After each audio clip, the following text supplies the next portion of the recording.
I went to a work party last Friday. 2 hours in, I was standing near the snack table doing math in my head about the exact minimum amount of time I needed to stay before leaving would not seem rude. Nobody said anything upsetting, nobody was difficult.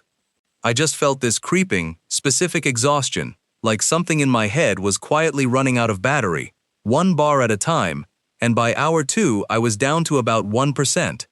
Turns out that feeling might have a hard numerical limit behind it, and it is a lot smaller than you would think. Ancient humans lived their entire lives inside a group with a specific maximum size, a number your brain still seems to be running on today, whether the room you are standing in respects that number or not. Which raises a question MS cannot stop poking at. If your brain was only ever built to comfortably track a few hundred people, what exactly happens inside your head the moment a room quietly crosses that line? Hi, I'm Marin Still, and today, MS is investigating your social battery. MS is not going to tell you introversion is some rare special trait that makes you better than everyone else at the party, and MS is also not going to tell you that being tired around people just means you need to toughen up.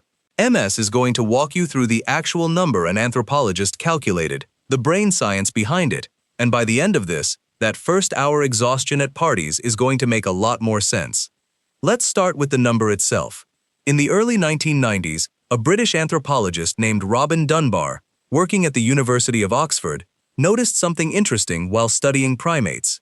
Across different primate species, there was a consistent relationship between the size of a species' neocortex, the outer layer of the brain responsible for complex thought and social processing, and the average size of the social groups that species could maintain. Bigger neocortex relative to body size, bigger stable social group. Smaller neocortex, smaller group. Dunbar plugged the numbers for the human neocortex into that same relationship and got a specific prediction.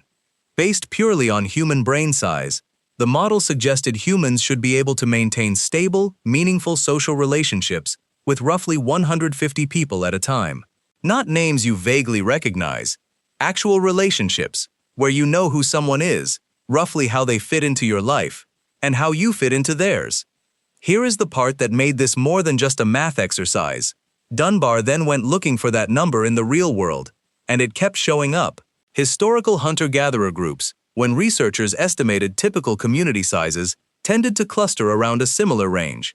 Traditional villages, military companies throughout history organized around similarly sized units, even some modern communal living groups. That number, roughly 150, kept appearing again and again as a natural ceiling on how many people a single human brain could keep meaningfully organized. Stay with me. It gets weirder. This is not just about remembering faces.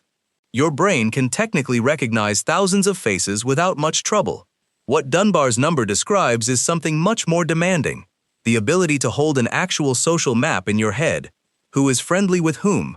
Who owes who a favor? Who is trustworthy? Who is not? How each person fits into the overall structure of the group.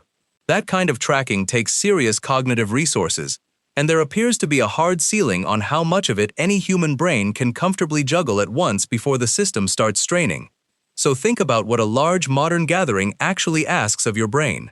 A party or a work event with 500 people is not just 500 names. It is potentially 500 social calculations happening at once. Who is safe? Who is a stranger? Who might matter to your life?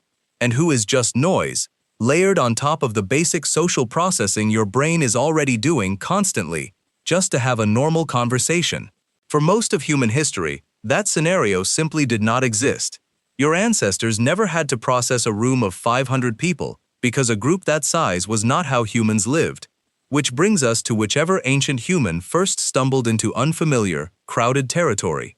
Picture it. Someone from a group of maybe 80 or 100 wanders too far and walks straight into the middle of a much larger neighboring settlement, full of unfamiliar faces in every direction. Their brain does not have a comfortable category for this. It cannot slot 400 strangers into a known social map because there is no existing map that large to slot them into. Every single face becomes a small, individual question mark, a potential ally or a potential threat that has to be evaluated, one after another, with no end in sight. That is an enormous cognitive load, and it would have been genuinely exhausting and genuinely stressful in a way that had a real evolutionary reason behind it, because misjudging a stranger in an unfamiliar crowd used to carry real risk. That underlying wiring never got a software update.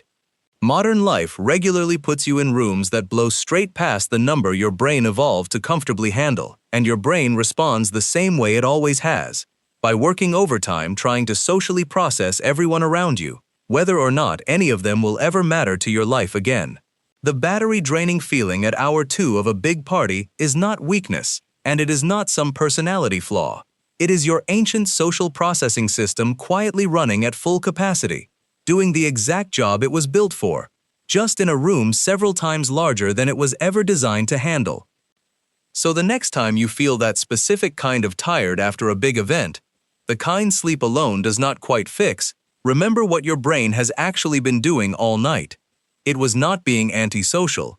It was running real cognitive work, trying to map a room that never should have had this many people in it in the first place, at least as far as 150,000 years of human history is concerned. Going home to recharge is not you failing to keep up. It is your oldest social software finally getting a chance to close some tabs. Hi, I'm Marin Still, and now you can never unknow this.